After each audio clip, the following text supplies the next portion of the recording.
John here at Daylight Design. I'm going to be talking today about something called a Feetpot and also something called a Feetpot farm. Behind me is a large Feetpot farm.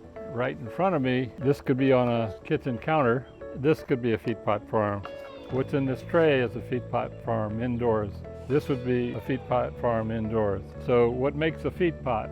A Feetpot is a standard nursery pot, this top part of this, with feet on the bottom and a cotton wick to keep the pot watered.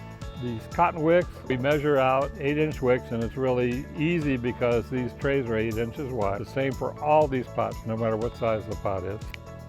I insert the wick down through one side and out through the other side, so it's going across the bottom of the pot. Indoors, we're able to put water in trays. We can't bring trays outdoors with water in the trays because they'll breed mosquitoes.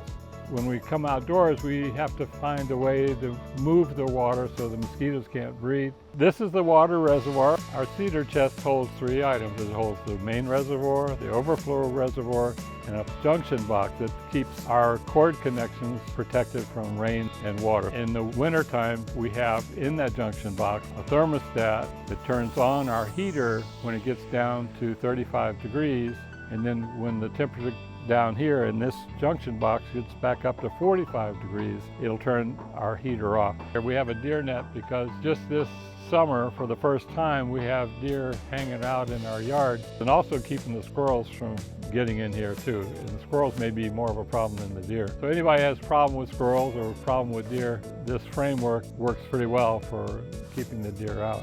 We're using 8 rectangular planters. They're like window box planters with water circulating through those planters to keep the mosquitoes from breeding in them. The water circulating in the bottom of those planters feeding these wicks. So each planter has our Feetpot. So that's why we call it a Feetpot farm. The framework sets up 4 tiers. There's a high tier, and then it's 1-inch step down to each of the lower tiers. The water comes into the top tier.